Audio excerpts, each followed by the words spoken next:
ಪ್ರಿಯಾಂಕಾ, ನೀನ್ ಏನ್ ಮಾಡ್ಬಿಟ್ಟೆ? ಈ ವಿಷಯ ಗೊತ್ತಾಗ್ತಿದ್ದ ಹಾಗೆ ಪ್ರಿಯಾಂಕಾಳ ಅಪ್ಪ ಅಮ್ಮನಿಗೆ ಆಕಾಶವೇ ತಲೆ ಮೇಲೆ ಬಿದ್ದಂತೆ ಆಯಿತು. ಇನ್ನೊಂದು ಕಡೆ ಅಲೋಕ್ ಸಿಂಘಾನಿಯಾ ಅವರಿಗೆ ಏನೋ ಆಗಿದೆ ಅನ್ನೋ ಸಂದೇಹ ಬಂತು. ಏನಾಗಿದೆ ಅಂತ ನೋಡಲು ಅವರು ರೂಮ್ ಕಡೆಗೆ ಹೋದರು. ಯಾಕೆ ಹುಡುಗಿ ಇನ್ನೂ ರೆಡಿ ಆಗಿಲ್ವಾ? ಹುಡುಗಿ ರೆಡಿ ಆಗ್ತಾ ಇದ್ದಾಳೆ, ನೀವು ಮುಂದೆ ಹೋಗಿ, ನಾನು ಅವಳ ಕರ್ಕೊಂಡ್ ಬರ್ತೀನಿ. ಆದರೆ ಈ ಸುಳ್ಳು ಹೆಚ್ಚು ಹೊತ್ತು ಉಳಿಯಲಿಲ್ಲ.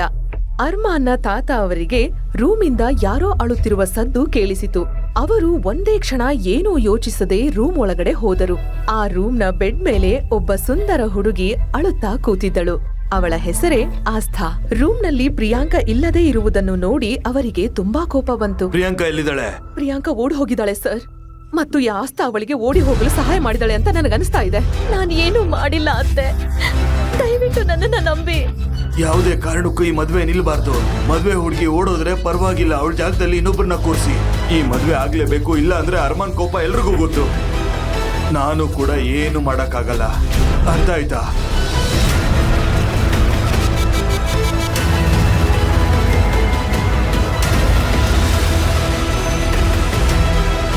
ಅರ್ಮಾನ್ಗೆ ಹುಡುಗಿರು ಅಂದ್ರೆ ಆಗ್ತಾ ಇರ್ಲಿಲ್ಲ.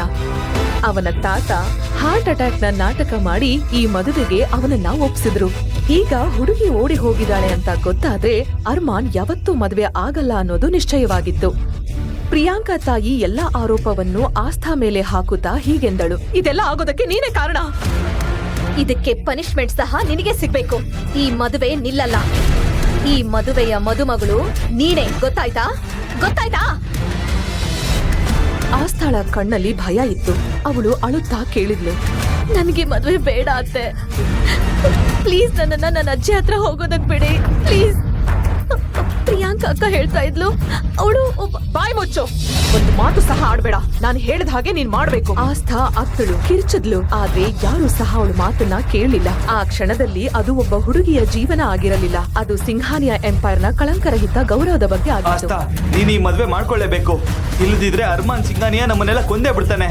ಆ ಮನುಷ್ಯ ಎಷ್ಟು ಅಪಾಯಕಾರಿ ಅನ್ನೋದು ನಿಂಗೆ ಗೊತ್ತಿಲ್ಲ. ತಪ್ಪಿಸಿಕೊಳ್ಳಲು ಯಾವುದೇ ದಾರಿ ಉಳಿಯದ ಕಾರಣ ಆಸ್ಥಾಳನ್ನು ಬೇಗ ಭಾರವಾದ ವಧುವಿನ ಉಡುಪಿನಲ್ಲಿ ಸಿದ್ಧಪಡಿಸಲಾಯಿತು. ಅವಳ ಮುಖವನ್ನು ಮುಚ್ಚಲು ಉದ್ದವಾದ ಪರದೆಯನ್ನು ಹಾಕಲಾಯಿತು.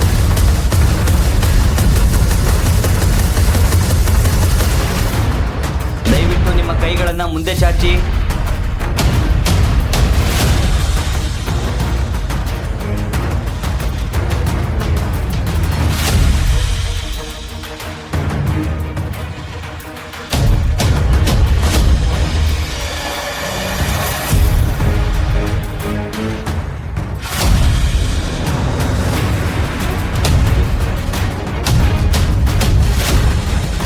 ಮುಖವನ್ನು ಸಂಪೂರ್ಣವಾಗಿ ಮುಚ್ಚಿದ್ದರಿಂದ ಅರ್ಮಾನ್ಗೆ ಹುಡುಗಿ ಬದಲಾಗಿದ್ದಾಳೆ ಎಂಬ ವಿಷಯ ತಿಳಿಯಲೇ ಇಲ್ಲ. ಅವನು ಬೇಗ ಬೇಗ ಮದುವೆಯ ಎಲ್ಲಾ ಶಾಸ್ತ್ರಗಳನ್ನು ಮುಗಿಸಿದ. ಮದುವೆ ಮುಗಿದ ತಕ್ಷಣ ಮತ್ತೆ ತನ್ನ ಫೋನ್ ಮತ್ತೆ ಕೆಲಸದಲ್ಲಿ ತೊಡಗಿಸಿಕೊಂಡ.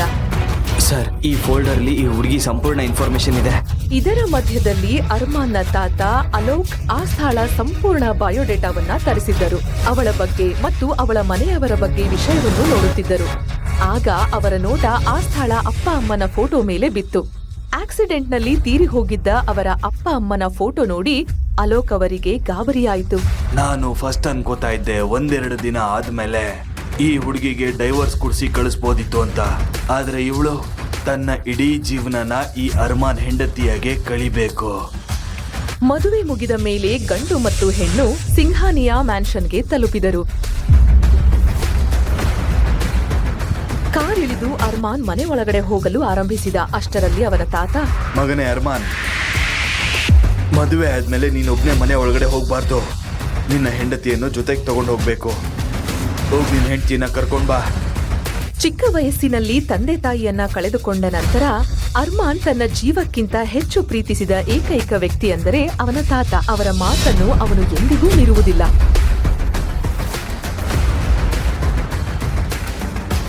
ಸಿಂಘಾನಿಯಾ ಮೆನ್ಷನ್ ಒಳಗಡೆ ಕಾಲಿಡುವುದು ಪ್ರತಿಯೊಬ್ಬ ಹುಡುಗಿಯ ಕನಸು ಅಂತಾರೆ. ಆದ್ರೆ ಆಸ್ಥಾಗೆ ಅದು ಕನಸಿನ ಆರಂಭವಾಗಿರಲಿಲ್ಲ, ಅದು ಅವಳ ನಾಶದ ಬಾಗಿಲವಾಗಿತ್ತು. ಆಸ್ಥಾ ಇನ್ನೂ ತನ್ನ ಪರದೆ ತೆಗೆದಿರಲಿಲ್ಲ, ಆದ್ದರಿಂದ ಅವಳಿಗೆ ಏನು ಸ್ಪಷ್ಟವಾಗಿ ಕಾಣುತ್ತಿರಲಿಲ್ಲ.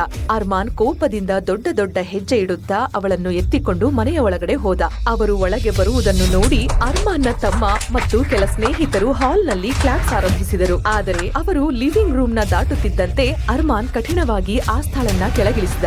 ಕೇಳಿ, ಮಾಡಬೇಕಾದ ಡ್ರಾಮಾ ಎಲ್ಲ ಮಾಡಾಗಿದೆ. ನನಗೆ ಆಫೀಸ್ನಲ್ಲಿ ತುಂಬಾ ಕೆಲಸ ಇದೆ. ನನಗೆ ಮತ್ತೆ ಯಾವ ಹೊಸ ಡ್ರಾಮಾ ಬೇಡ. ಹೀಗೆ ಹೇಳಿ ಅರ್ಮಾನ್ ತನ್ನ ಸ್ಟಡಿ ರೂಮ್ಗೆ ಹೋದ. ಅಹನ್, ಎಷ್ಟತ್ತ ಅತ್ತಿಗೆ ಬನ್ನಿ, ನಿಮ್ ರೂಮ್ ತೋರಿಸ್ತೀನಿ. ತಾತನ ಸೂಚನೆ ಸಿಕ್ಕ ತಕ್ಷಣ ಅರ್ಮಾನ್ನ ತಮ್ಮ ಆಹಾನ್ ಆಸ್ಥಾಳನ್ನ ಅರ್ಮಾನ್ ರೂಮ್ಗೆ ಕರೆದುಕೊಂಡು ಹೋದ. ಒಳಗ್ ಬನ್ನಿ ಅತ್ತಿಗೆ. ವೆಲ್ಕಮ್. ಇದು ನಿಮ್ಮ ರೂಮ್. ನಿಮಗೆ ಏನಾದರೂ ಬೇಕಾದ್ರೆ ಬೆಲ್ಲೊತ್ತಿ. ನಿಮ್ಮ ಸೇವೆಗೆ ಯಾರಾದರೂ ಬರ್ತಾರೆ. ನೀವು ಆರಾಮಾಗಿರಿ. ಸ್ವಲ್ಪ ಹೊತ್ತಲ್ಲಿ ಮತ್ತೆ ಬರ್ತೀನಿ.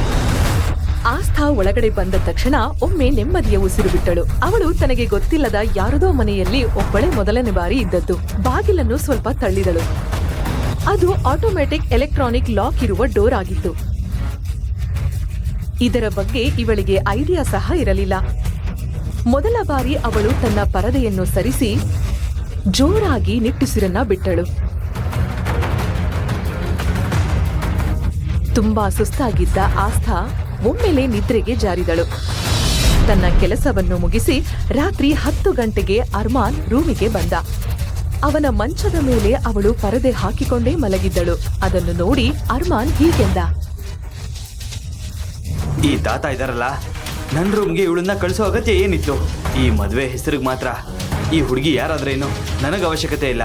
ನನ್ನ ಜೀವನದಲ್ಲಿ ಯಾವ ಹುಡುಗಿ ಬರಲು ಸಾಧ್ಯವಿಲ್ಲ. ಅವನು ಕೆಮ್ಮುತ್ತಾ ಆಸ್ಥಾಳನ್ನ ಎಬ್ಬಿಸಲು ಪ್ರಯತ್ನ ಪಟ್ಟ.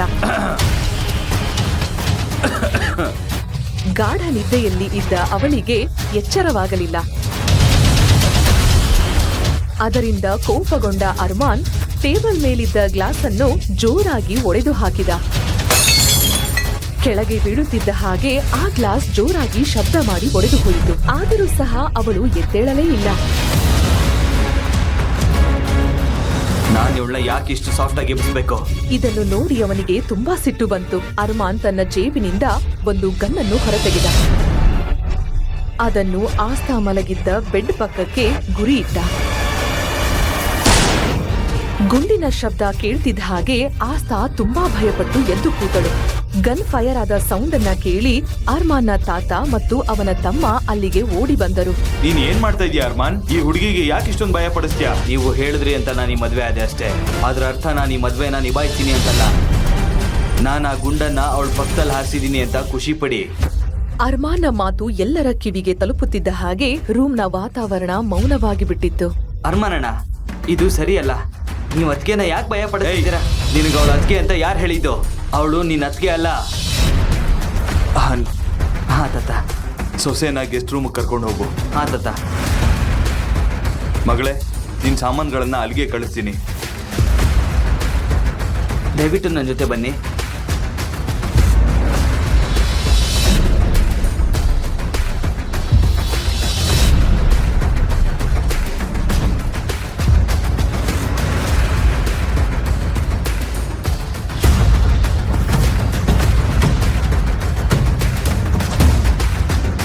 ನನ್ನ ಕ್ಷಮಿಸಮ್ಮ ಮಗಳೇ. ನಿನಗೆ ನಾವು ಅನ್ಯಾಯ ಮಾಡಿದೀವಿ ಅನ್ನೋದು ನನಗೆ ಗೊತ್ತಮ್ಮ. ಆದ್ರೆ ನನಗೆ ಬೇರೆ ದಾರಿ ಇರಲಿಲ್ಲ. ತಾತ, ನೀವ್ಯಾಕೆ ಕ್ಷಮೆ ಕೇಳ್ತಾ ಇದ್ದೀರಾ? ನಡೆದಿರೋದ್ರಲ್ಲಿ ನಿಮ್ ತಪ್ಪೇನೂ ಇಲ್ಲ. ಅಷ್ಟ ಕೇಳು ಮಗಳೇ, ನೀನೇನಾದ್ರೂ ನಮ್ಮ ಅರ್ಮಾನ್ನ ಬದಲಾಯಿಸಿದ್ರೆ ನೀನ್ ಡಾಕ್ಟರ್ ಆಗುವ ಕನ್ಸನ್ನ ನಾನು ಈಡೇರಿಸ್ತೀನಿ. ನನ್ನ ಮಾತು ನಂಬು, ನಾನು ಪ್ರಾಮಿಸ್ ಮಾಡ್ತಾ ಇದ್ದೀನಿ. ಇದನ್ನು ಕೇಳುತ್ತಿದ್ದಂತೆಯೇ ಆಸ್ಥಾಳ ಮನಸ್ಸಿನಲ್ಲಿ ಮತ್ತೆ ಆಸೆ ಹುಟ್ಟಿತು. ನನಗೆ ನಿನ್ ಮೇಲೆ ಸಂಪೂರ್ಣ ನಂಬಿಕೆ ಇದೆ. ನೀನ್ ಈ ಕೆಲಸ ಮಾಡೇ ಮಾಡ್ತೀಯ. ನಾನು ನಿನ್ನ ಸೂಟ್ ಕೇಸ್ಗಳನ್ನ ಇಲ್ಲಿಗೆ ಕಳಿಸ್ಕೊಡ್ತೀನಿ.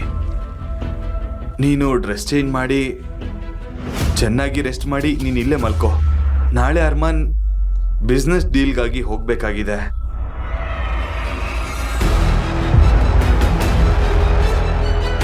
ಇದನ್ನು ಕೇಳಿ ಆಸ್ಥಾ ನೆಮ್ಮದಿಯ ನಿಟ್ಟುಸಿರನ್ನ ಬಿಟ್ಟಳು.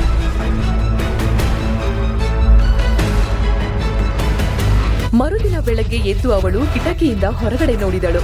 ಇದೇ ಮೊದಲನೇ ಬಾರಿಗೆ ಅವಳು ತನ್ನ ಹಳ್ಳಿಯನ್ನ ಬಿಟ್ಟು ಸಿಟಿಯಲ್ಲಿ ಒಂದು ದಿನ ಕಳೆದಿದ್ದು. ಅವಳು ರೆಡಿಯಾಗಿ ಗಾರ್ಡನ್ ಹತ್ತಿರಕ್ಕೆ ಬಂದಳು. ಅಲ್ಲಿ ಯಾರೋ ಫಾರ್ಮಲ್ಸ್ ಡ್ರೆಸ್ ಹಾಕಿದ್ದ ಒಬ್ಬ ವ್ಯಕ್ತಿಯನ್ನ ನೋಡಿದಳು. ಅವನು ಗಿಡದ ಟೊಂಗೆಗಳನ್ನ ಕತ್ತರಿಸುತ್ತಿದ್ದ. ಆಮೇಲೆ ಇನ್ನೇನು, ಓ ಮೈ ಗಾಡ್, ಇವ್ನ್ ಯಾರೋ ಹುಚ್ಚ ಇರ್ಬೇಕು. ಅರ್ಮಾನ್ನ ದುಬಾರಿ ಗಿಡಗಳನ್ನ ಹಾಳು ಮಾಡ್ತಾ ಇದ್ದಾನೆ. ಅರ್ಮಾನ್ಗಿದ್ ಗೊತ್ತಾದ್ರೆ ಇವನ್ ಕತೆ ಮುಗ್ದೆ ಹೋಗುತ್ತೆ. ಏನ್ ಮಾಡ್ತಾ ಇದೀಯಾ? ಆ ವ್ಯಕ್ತಿ ಆಸ್ಥಾಳ ಕಡೆಗೆ ತಿರುಗಿದ. ಅವನ ಆಳವಾದ ಕಪ್ಪು ಕಣ್ಣುಗಳು ಅವಳನ್ನೇ ಚುಚ್ಚುವಂತೆ ಕಂಡವು. ತಾನು ಮದುವೆಯಾಗಿದ್ದ ವ್ಯಕ್ತಿಯನ್ನು ಆಸ್ಥಾ ಇಲ್ಲಿಯವರೆಗೂ ಸರಿಯಾಗಿ ನೋಡಿರಲಿಲ್ಲ. ಇಲ್ಲಿ ನಾನ್ ನಿನ್ನನ್ನ ಕಾಪಾಡ್ತಾ ಇದ್ರೆ ನೀನು ನನ್ನನ್ನೇ ಗುರಾಯಿಸ್ತಾ ನೋಡ್ತಾ ಇದೀಯಾ? ಆ ವ್ಯಕ್ತಿ ಬೇರೆ ಯಾರೂ ಅಲ್ಲ, ಅವನೇ ಅರ್ಮಾನ್ ಆಗಿದ್ದ. ವೆದರ್ ಕಾರಣದಿಂದ ಅವನು ಇಂದು ಬೆಳಗ್ಗೆ ಪ್ಯಾರಿಸ್ಗೆ ಹೋಗಲು ಆಗಲಿಲ್ಲ. ಅವನ ಮೀಟಿಂಗ್ ಆಗಿತ್ತು. ಅರ್ಮಾನ್ಗೆ ಅವನ ಕೆಲಸದ ಹೊರತು ಅವನಿಗೆ ಇದ್ದ ಒಂದೇ ಒಂದು ಹಾಬಿ ಅಂದ್ರೆ ಅದು ಗಾರ್ಡನಿಂಗ್. ಪ್ಲಾಂಟ್ಸ್ ಅಂದ್ರೆ ಅವನಿಗೆ ತುಂಬಾ ಇಷ್ಟ. ಈ ವಿಷಯ ಆಸ್ಥಾಗೆ ಸ್ವಲ್ಪನೂ ಗೊತ್ತಿರಲಿಲ್ಲ. ಅದೇ ರೀತಿ ಅರ್ಮಾನ್ಗೂ ಕೂಡ ಆಸ್ಥಾಳ ನಿಜ ಗೊತ್ತಿರಲಿಲ್ಲ. ನೀನ್ ಯಾರ ಜೊತೆ ಮಾತಾಡ್ತಾ ಇದೀಯ ಅಂತ ಗೊತ್ತಾ? ನಿನ್ಗಿನ್ನೂ ಟೈಮ್ ಇದೆ. ನಿನ್ ಬ್ಯಾಗ್ ಅನ್ನ ಈಗ್ಲೇ ಪ್ಯಾಕ್ ಮಾಡಿ ಇಲ್ಲಿಂದ ಓಡ್ ಹೋಗು. ನನ್ ಮಾತನ್ನ ಕೇಳು, ಅದೇ ನಿನಗೆ ಒಳ್ಳೇದು. ಹಠಾತ್ತನೆ ಅರ್ಮಾನ್ ಸಿಸರನ್ನ ಒಂದು ಬದಿಗೆ ಎಸೆದು ಆಸ್ಥಾಳ ಕೈ ಹಿಡಿದು ತನ್ನ ಕಡೆಗೆ ಎಳೆದ. ಆಸ್ಥಾ ಈಗ ಅವನಿಗೆ ತುಂಬಾನೇ ಹತ್ತಿರವಾಗಿದ್ಲು. ಒಂದು ಕ್ಷಣ ಅರ್ಮಾನ್ ಕೂಡ ಅವಳ ಸೌಂದರ್ಯದಲ್ಲಿ ಕಳೆದು ಹೋದ. ನನ್ನ ಕೈ ಹಿಡ್ಕೊಳ್ಳೋದಕ್ಕೆ ನಿನಗೆಷ್ಟು ಧೈರ್ಯ? ನೀನೊಬ್ಬ ಸರ್ವೆಂಟ್ ಥರಾನೇ ಇರು. ನಾನು ಹೇಳಿದ ಅರ್ಥ ಆಯ್ತಾ? ನೀನ್ ನನ್ನ ಸರ್ವೆಂಟ್ ಅನ್ಕೊಂಡಿದ್ಯಾ? ನಾನು ಯಾರು ಅಂತ ನಿನಗೆ ಗೊತ್ತಿಲ್ಲ. ಇಲ್ಲಿ ನೋಡಿ, ಒಳ್ಳೆಯ ಕಾಲನೇ ಇಲ್ಲ. ನಾನ್ ನಿನ್ನ ಗನ್ ಮಾನ್ಸ್ಟರ್ ಇಂದ ಕಾಪಾಡೋ ಪ್ರಯತ್ನ ಪಡ್ತಿದ್ರೆ ನೀನ್ ನನ್ ಮೇಲೆನೆ ಆವಾಜ್ ಆಗ್ತಿದ್ಯಾ ಗಮಂಡಿ? ಗಮಂಡಿ ಅಂದ್ರೇನು? ಅಯ್ಯೋ ದೇವ್ರೆ, ಈ ಮನೇಲಿ ಎಲ್ಲರೂ ಆ ಮಾನ್ಸ್ಟರ್ ಥರಾನೇ ಆಡ್ತಾರಲ್ಲ. ಗಮಂಡಿ ಅಂತಂದ್ರೆ ರೋಪ್ ಹಾಕೋದು. ನಾನ್ ನಿನ್ನ ಉಳಿಸೋದ್ ಪ್ರಯತ್ನ ಪಡ್ತಾ ಇದ್ದೀನಿ, ನೀನ್ ನೋಡಿದ್ರೆ ಹೀಗಾಡ್ತಿದ್ಯಲ್ಲ. ಇದನ್ನ ಕೇಳಿ ಅರ್ಮಾನ್ ಕಣ್ಣು ಮಿಟಿಕಿಸದೆ ಆಸ್ಥಾಳನ್ನೇ ನೋಡ್ತಾ ಇದ್ದ. ಅತಿಗೆ ಆಸ್ಥಾ ತಿರುಗಿ ನೋಡಿದಾಗ ಬಾಗಿಲ ಬಳಿ ಆಹಾನ್ ನಿಂತಿದ್ದ. ಇಂದು ಅವನು ಕಾಲೇಜಿಂದ ಬೇಗನೆ ಮನೆಗೆ ಬಂದಿದ್ದ. ಅತಿಗೆ ಅಣ್ಣ ಇಲ್ಲಿಲ್ಲ ಅಂದ್ರೆ ನೀವ್ ಯಾರ ಜೊತೆ ಮಾತಾಡ್ತಾ ಇದ್ದೀರಾ? ಆಹಾನ್ಗೆ ನಿಂತಿದ್ದ ಜಾಗದಿಂದ ಆಹಾನ್ಗೆ ಕೇವಲ ಆಸ್ಥಾ ಅರ್ಧ ಮಾತ್ರ ಕಾಣಿಸ್ತಾ ಇದ್ಲು. ಅವನು ಅಲ್ಲಿಂದ ಮುಂದೆ ಬಂದು ನೋಡಿದಾಗ ಆಹಾನ್ ಸಹ ಅಲ್ಲೇ ಇದ್ದ. ಅದನ್ನು ನೋಡಿ ಅವನಿಗೆ ಗಾಬರಿಯಾಯಿತು. ಅದೇ ಗಾಬರಿಯಲ್ಲಿ ಅವನು ಹೇಳಿದ, ಅತಿಗೆ ನನ್ ಮಾತಿನ ಅರ್ಥ ಅಂದ್ರೆ ಮೇಡಮ್ ದಯವಿಟ್ಟು ನೀವು ಒಳಗಡೆ ಬನ್ನಿ.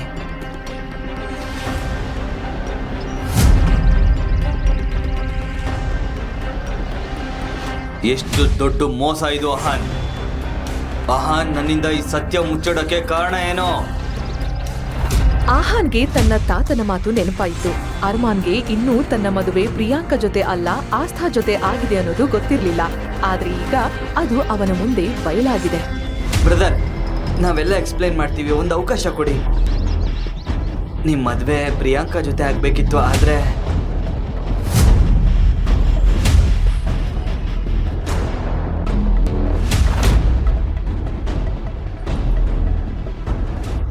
ಆಹಾನ್ ಮದುವೆಯ ಸಂಪೂರ್ಣ ಸತ್ಯವನ್ನ ಅರ್ಮಾನ್ಗೆ ಹೇಳುತ್ತಿದ್ದಂತೆ ಅರ್ಮಾನ್ಗೆ ತುಂಬಾ ಕೋಪ ಬಂತು. ಅವನು ಏನು ಮಾಡುತ್ತಾನೋ ಎಂಬ ಭಯ ಅವನ ತಮ್ಮನಿಗೂ ಸಹ ಇತ್ತು. ಇನ್ನೊಂದು ಕಡೆ ತಾನು ಜಗಳ ಆಡುತ್ತಿದ್ದ ವ್ಯಕ್ತಿ ಅರ್ಮಾನೇ ಅನ್ನೋದು ಗೊತ್ತಾದ ತಕ್ಷಣ ಅವಳಿಗೆ ಭಯ ಹೆಚ್ಚಾಯಿತು. ಆದರೆ ಈಗಾಗ್ಲೇ ತಡವಾಗಿತ್ತು. ಅರ್ಮಾನ್ ತನ್ನ ಜೇಬಿಗೆ ಕೈ ಹಾಕಿ ಗನ್ ಹೊರತೆಗೆದ. ಅರ್ಮಾನ್, ಏನ್ ಮಾಡ್ತಾ ಇದ್ದೀರಾ? ನನಗೆ ಸುಳ್ಳು ಹೇಳಿ ಮೋಸ ಮಾಡೋ ಜನ ಅಂದ್ರೆ ಅಸಹ್ಯ. ಮತ್ ನನ್ಗೆ ಮೋಸ ಆಗಿದೆ. ಹೀಗೆ ಹೇಳಿ ಅರ್ಮಾನ್ ಟ್ರಿಗರ್ ಅನ್ನ ಒತ್ತೆ ಬಿಟ್ಟ. ಭಯದಿಂದ ನಡುಗಿದ ಆಸ್ಥಾ ಜೋರಾಗಿ ಕಿರುಚಿ ಅಲ್ಲೇ ಮೂರ್ಛೆ ಹೋದಳು.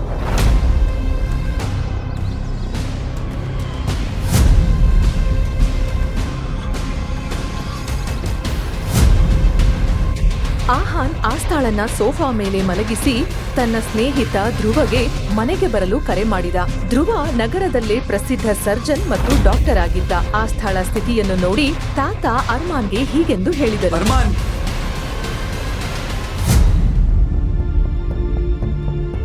ಅರ್ಮಾನ್, ನಿನ್ನ ಮದ್ವೆ ಪ್ರಿಯಾಂಕಾ ಜೊತೆ ಫಿಕ್ಸ್ ಆಗಿತ್ತು. ಆದ್ರೆ ಅವಳು ಮದ್ವೆ ಆಗೋ ಕೊನೆ ಕ್ಷಣದಲ್ಲಿ ಓಡೋಗಿದ್ಲು. ಅದರಿಂದ ನಿನ್ನ ಮದುವೆನ ಅವಳು ಕಸಿನ್ ಆಸ್ಥಾ ಜೊತೆ ಮಾಡ್ಬೇಕಾಯ್ತಪ್ಪ. ನೀವು ತುಂಬಾನೇ ದೊಡ್ಡ ತಪ್ಪು ಮಾಡಿದ್ರಿ ತಾತ. ನೀವು ಆ ತರ ಮಾಡಬಾರ್ದಾಗಿತ್ತು. ಹೀಗೆ ಹೇಳಿ ಅರ್ಮಾನ್ ಕೋಪದಿಂದ ತನ್ನ ರೂಮಿಗೆ ಹೋದ. ಧ್ರುವ ಬಂದು ಆಸ್ಥಾಳನ್ನ ಚೆಕ್ ಮಾಡಿ ಅವಳಿಗೆ ಇಂಜೆಕ್ಷನ್ ಕೊಟ್ಟ. ಚಿಂತೆ ಮಾಡೋ ಅಗತ್ಯ ಇಲ್ಲ, ನಾನು ಮೆಡಿಸಿನ್ಸ್ ಕೊಟ್ಟಿದ್ದೀನಿ. ಅತ್ತಿಗೆಗೆ ಸ್ವಲ್ಪ ಹೊತ್ತಲ್ಲಿ ಪ್ರಜ್ಞೆ ಬರುತ್ತೆ. ಧ್ರುವನ ಮಾತು ಮುಗಿತಿದ್ದ ಹಾಗೆ ಅರ್ಮಾನ್ನ ರೂಮ್ನಿಂದ ಮತ್ತೊಂದು ಗನ್ ಶಾಟ್ ಶಬ್ದ ಕೇಳಿಸ್ತು. ಎಲ್ಲರೂ ಬೆಚ್ಚಿ ಬಿದ್ದರು. ಅವರು ಅರ್ಮಾನ್ನ ರೂಮ್ ಕಡೆಗೆ ಓಡಿ ಹೋದರು. ಅಲೋಕ್ ಸಿಂಘಾನಿಯ ಬೆವರಿನಿಂದ ಮುಳುಗಿ ಹೋಗಿದ್ದರು. ಅರ್ಮಾನ್ನ ರೂಮ್ ಹೊರಗೆ ಓಡಲು ಕೂಡ ಅವರಿಗೆ ಶಕ್ತಿ ಇರಲಿಲ್ಲ. ಅವರು ಒಳಗೆ ಹೋದಾಗ ಅರ್ಮಾನ್ನ ಕೈಯಿಂದ ರಕ್ತ ಬರುವುದನ್ನು ನೋಡಿದರು. ಅರ್ಮಾನ್ ಬ್ರೋ, ಏನಿದು? ಧ್ರುವ್ ನೋಡು, ಇದು ಹೇಗೋ ಕಷ್ಟಪಟ್ಟು ರೂಮ್ ತಲುಪಿದ ತಾತನಿಗೆ ಅವನ ಕೈಯಲ್ಲಿ ರಕ್ತ ನೋಡ್ತಿದ್ದ ಹಾಗೆ ಜ್ಞಾನ ತಪ್ಪಿ ಬಿದ್ದೋದ್ರು. ಧ್ರುವ್, ತಾತನ್ ನೋಡು. ತಾತ ತಾತ ಉಸಿರಾಡಲು ಕಷ್ಟಪಡುತ್ತಿರುವುದನ್ನು ಕಂಡ ತಕ್ಷಣ ಅರ್ಮಾನ್ ಬೇಗನೆ ಧ್ರುವನಿಗೆ ಕಾರ್ ತರಲು ಹೇಳಿದ. ತಾತ ಅರ್ಮಾನ್ ಮತ್ತೆ ಉಳಿದವರು ತಾತನನ್ನ ಕರೆದುಕೊಂಡು ಹೋಗುವಾಗ ಆಸ್ಥಾಗೆ ಇನ್ನೂ ಪ್ರಜ್ಞೆ ಬಾರದಿರುವುದನ್ನು ನೋಡಿದರು. ಪ್ರಜ್ಞೆ ಇಲ್ಲದೆ ಆಸ್ಥಾ ಇನ್ನೂ ಕೂಡ ಸೋಫಾ ಮೇಲೆ ಮಲಗಿದ್ದಳು. ಎಲ್ಲರಿಗಿಂತ ಮೊದಲು ಅರ್ಮಾನ್ನ ದೃಷ್ಟಿ ಆಸ್ಥಾಳ ಮೇಲೆ ಬಿತ್ತು. ಅರ್ಮಾನ್ ತುಂಬಾನೇ ಕೋಪದಿಂದ ಆಸ್ಥಾಳ ಕಡೆಗೆ ನೋಡಿದ.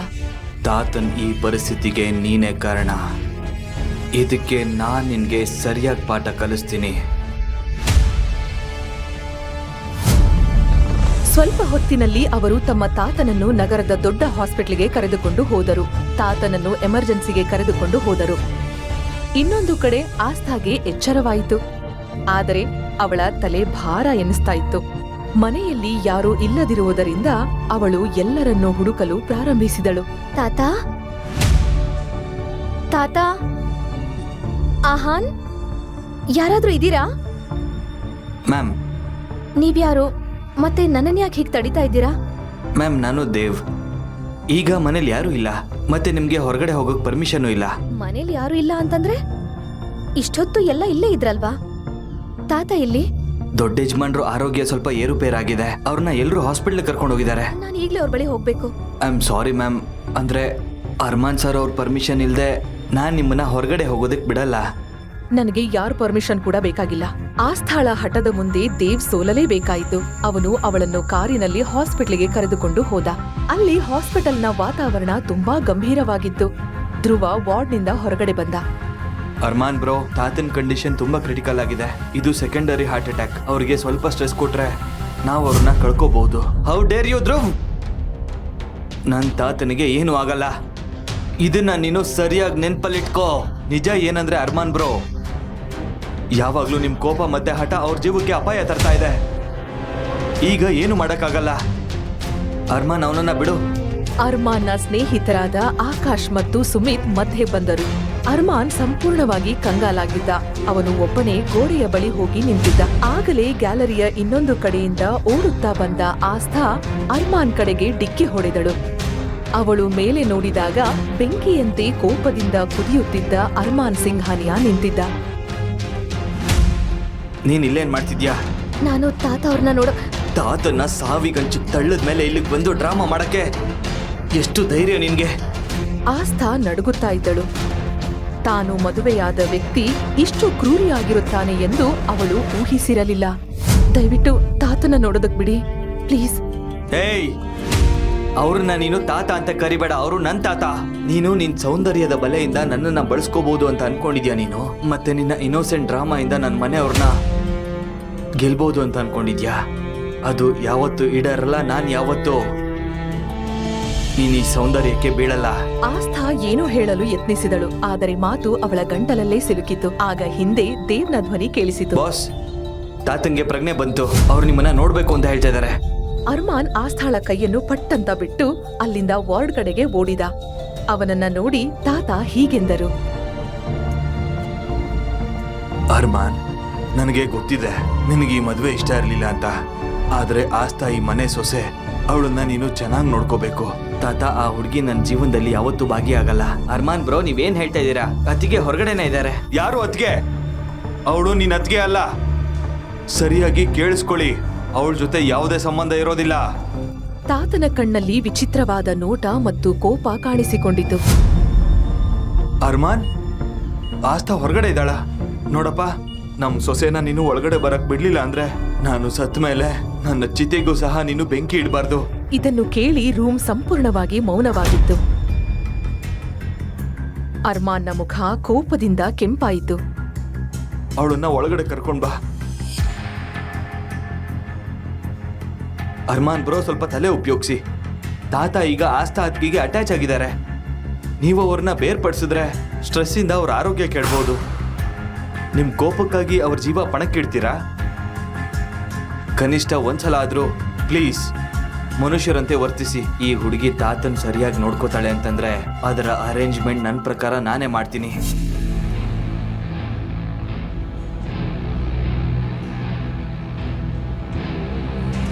ನಿನ್ ಬುದ್ಧಿವಂತಿಕೆ ಮೆಚ್ಚಬೇಕು. ಮನೆಗೆ ಬರ್ತಾ ಇದ್ದಂಗೆ ಯಾರನ್ನ ಬಲೆಗೆ ಹಾಕೋಬೇಕು ಅಂತ ನಿನಗೆ ಚೆನ್ನಾಗಿ ಗೊತ್ತಿತ್ತು ಅನ್ಸುತ್ತೆ.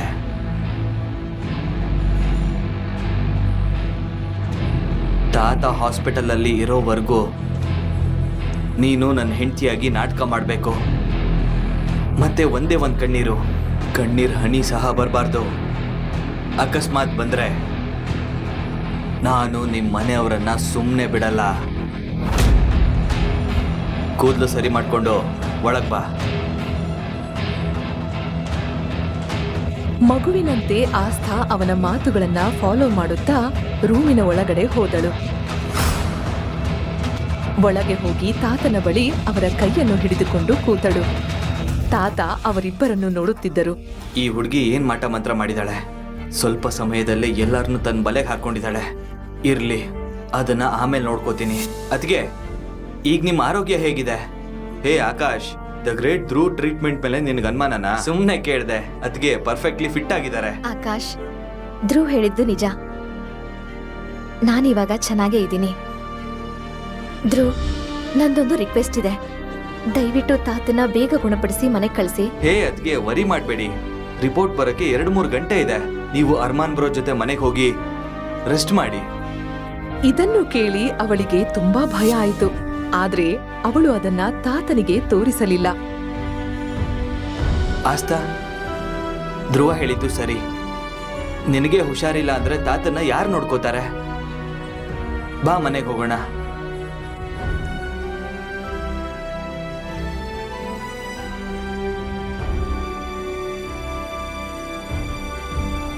ಸುಮಿತ್, ನಾನೇನ್ ಕೇಳಿಸ್ಕೊಂಡೆ, ನೀನು ಅದನ್ನೇ ಕೇಳಿಸ್ಕೊಂಡ್ಯಾ? ಅಣ್ಣಂಗೆ ಏನಾಗಿದೆ? ನನಗೆ ಗೊತ್ತು, ಅದ್ಗೆ ಮ್ಯಾಜಿಕ್ ಕೆಲಸ ಮಾಡಿದೆ.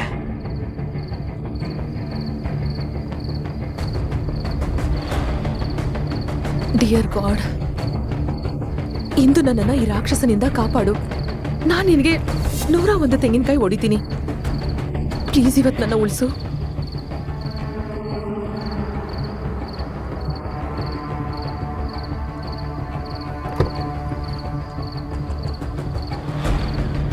ಮೆನ್ಷನ್ ತಲುಪುತ್ತಿದ್ದ ಹಾಗೆ ಅರ್ಮಾನ್ ಹಿಂದೆ ತಿರುಗಿ ನೋಡದೆ ಸೀದಾ ಒಳಗಡೆ ಹೋದ. ದೇವ್ ಆಸ್ಥಾಗಾಗಿ ಕಾರ್ನ ಡೋರ್ ತೆಗೆದ.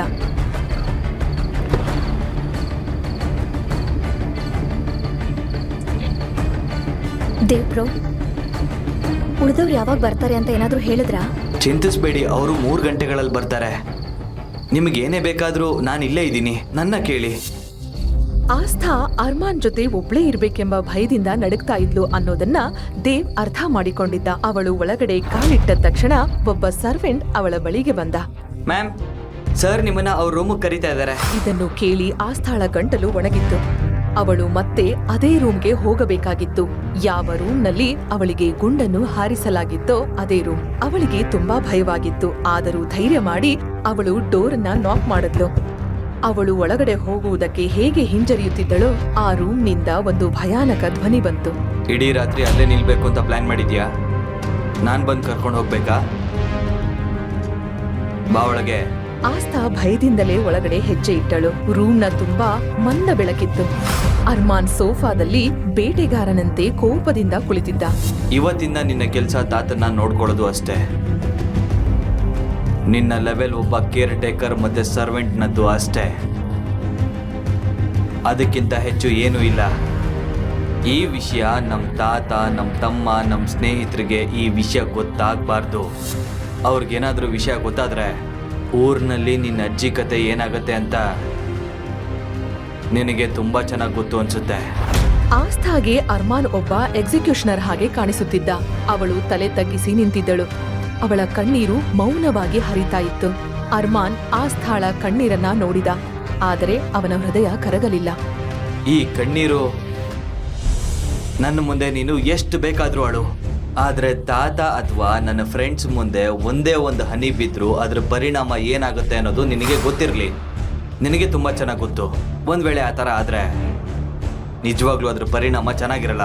ಹಳ್ಳಿಲಿ ಎಲ್ರು ನನ್ನನ್ನ ತುಂಬಾ ಪ್ರೀತಿಸ್ತಾ ಇದ್ರು. ಈ ಅಪರಿಚಿತ ವ್ಯಕ್ತಿ ಮಾತ್ರ ನನ್ನನ್ನ ಇಷ್ಟು ದ್ವೇಷಿಸ್ತಾ ಇದ್ದಾನೆ. ನಿನ್ ಸಾಮಾನುಗಳನ್ನ ತಗೊಂಡು ಈ ರೂಮ್ಗೆ ಶಿಫ್ಟ್ ಆಗು. ಈ ರೂಮ್ಗ ಯಾವುದೇ ಕನ್ಸು ಕಾಣ್ಬೇಡ. ಈ ಜಗತ್ತಿಗೆ ಮಾತ್ರ ನಾವು ಗಂಡ ಹೆಂಡ್ತಿ. ಅದಕ್ಕೆ ನಾವು ಒಂದೇ ರೂಮಲ್ಲಿ ಇರಬೇಕು. ಹಾಗಂತ ನನ್ನ ಬೆಡ್ ಮೇಲೆ ಮಲ್ಕೋಬೇಡ. ನಿನ್ ಜಾಗ ಕೆಳಗೆ, ನೆಲದ ಮೇಲೆ.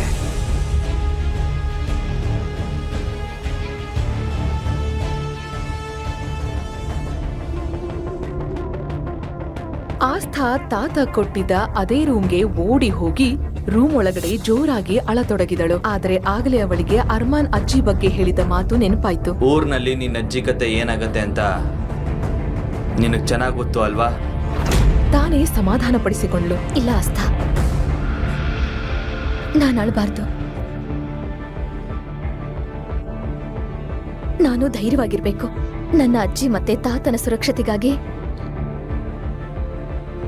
ನಾನು ಆ ರಾಕ್ಷಸನನ್ನ ಎದುರಿಸಲೇಬೇಕು. ಆಸ್ಥಾ ತನ್ನ ಚಿಕ್ಕ ಬ್ಯಾಗ್ ತೆಗೆದುಕೊಂಡು ಮತ್ತೆ ಅರ್ಮಾನ್ನ ರೂಮ್ಗೆ ಹಿಂದಿರುಗಿದಳು. ನಿನ್ನ ಸಾಮಾನುಗಳನ್ನ ಆ ಕಾರ್ನರ್ ಅಲ್ಲಿ ಇಟ್ಟು ಕುಳಿತುಕೋ. ಈಗಿನ್ನೇನ್ ಬೇಕು ಇವನಿಗೆ? ಇನ್ನೂ ಏನಾದ್ರೂ ಉಳಿದಿದ್ಯಾ? ಆ ಪ್ರೊಫೈಲ್ ತಗೋ. ಅದ್ರೊಳಗಡೆ ಕಾಂಟ್ರಾಕ್ಟ್ ಇದೆ. ನೀನು ನನ್ನ ಜೊತೆ ಈ ರೂಮ್ ನಲ್ಲಿ ಇರೋವರೆಗೂ ಆ ಕಾಂಟ್ರಾಕ್ಟ್ ಪ್ರಕಾರ ಬದುಕಬೇಕು. ಸೈನ್ ಮಾಡು. ಫೈಲ್ ಒಳಗಿದ್ದ ಕಾಂಟ್ರಾಕ್ಟ್ ಪೇಪರ್ಸ್ ಗಳನ್ನ ನೋಡುತ್ತಿದ್ದಂತೆ ಆಸ್ಥಾಳ ಕಣ್ಣುಗಳು ದೊಡ್ಡದಾದವು. ಅವಳ ಮುಖದ ಎಕ್ಸ್ಪ್ರೆಷನ್ ಬದಲಾಯಿತು. ಆ ಪೇಪರ್ಸ್ ಗಳಲ್ಲಿ ಏನಿತ್ತು? ಅದು ಆಸ್ಥಾಳನ್ನ ಇಷ್ಟು ಬೆಚ್ಚಿ ಬೀಳುವಂತೆ ಏಕೆ ಮಾಡಿತು? ತನ್ನ ಅಜ್ಜಿಯನ್ನು ಉಳಿಸಲು ಅವಳು ಸೈನ್ ಮಾಡ್ತಾಳಾ?